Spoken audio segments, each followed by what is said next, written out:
Toutes et à tous. Tout le monde s'interroge sur valeurs et enjeux. Nous entendons toutes sortes de réflexions et remarques sur le sujet. Valeurs et enjeux, c'est quoi au juste?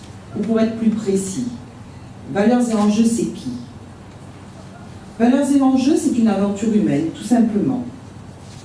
Valeurs et enjeux, c'est un rassemblement de personnes, venues d'horizons différents. Ces hommes et ces femmes ont comme valeur commune l'amour de la chose publique et de leur pays, l'amour de leur souverain, le sens de l'éthique et de la justice. Ils ont l'abnégation nécessaire pour se mettre au service des autres monégasques en toute intégrité afin de faire face aux enjeux de demain pour Monaco. Nous sommes toutes et toutes des indépendants, mais notre démarche est collective. Elle s'articule autour des notions de respect, de non-compromission et de transparence. En ce début du XXIe siècle, nous allons être confrontés à des choix décisifs et surtout vitaux pour notre pays. Nous ne pouvons ignorer la nécessité de nous adapter aux contingences extérieures.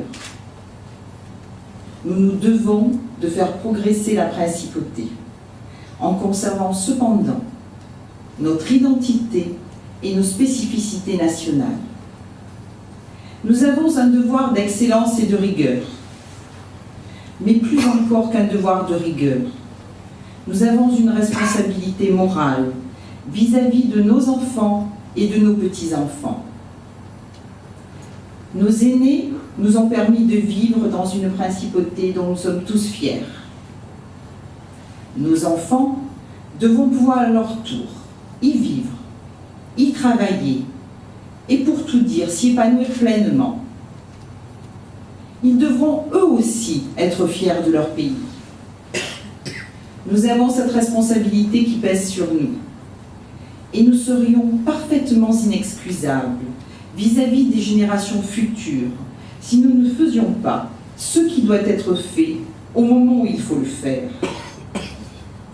Tout cela est possible, oui c'est possible, en réunissant les meilleures compétences, sans népotisme, sans populisme, mais avec objectivité et sens du devoir. En un mot, servir notre pays pour l'intérêt de tous. Seuls des femmes et des hommes libres, indépendants, compétents, dévoués et intègres peuvent aujourd'hui relever ce défi. Ils auront la capacité de représenter les Monégasques face aux enjeux de demain, et ce, bien au-delà des guéguerres partisanes et de l'esprit de clocher. C'est la mission que s'est fixée Valeurs et enjeux pour Monaco. La liste civile et indépendante que Valeurs et enjeux va générer dans les prochaines semaines se devra de mener cette mission à bien. Notre credo pourrait être rassembler, oser et croire. Rassembler, c'est permettre à tous les Monégasques de se retrouver autour d'idées justes et fortes. Oser, c'est relever avec force les défis auxquels devront faire face notre pays et la planète. Croire, c'est avoir confiance en son propre pays et donc faire confiance à tous les Monégasques en perpétuant les traditions que nous ont transmises nos anciens. C'est aussi donner vie aux espoirs que nourrissent légitimement nos enfants.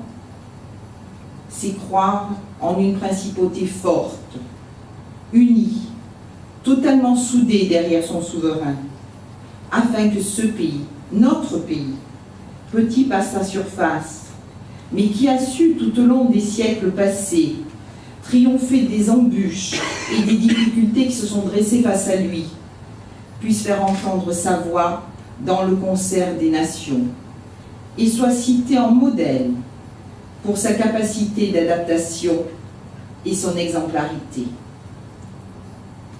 Alors permettez-moi, chers amis, chers Monégasques, de citer pour finir deux phrases qui comptent aujourd'hui pour moi. La première, celle d'un écrivain américain, Louis Brandfield. L'histoire n'est pas faite de victoires ou de défaites momentanées, mais bien des grands mouvements qui entraînent des peuples entiers vers la destruction ou la gloire. La seconde, et je me permets de le rappeler, c'est une phrase de notre souverain, prononcée le 23 juin 2006 lors de son discours devant le Conseil national. J'entends quelquefois, ici ou là, évoquer, parfois implicitement, l'éventualité d'un changement de régime politique ou constitutionnel. Il ne saurait en être question.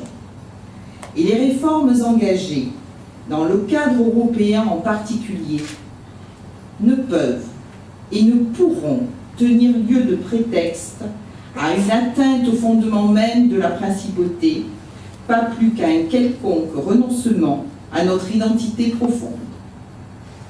Je vous remercie.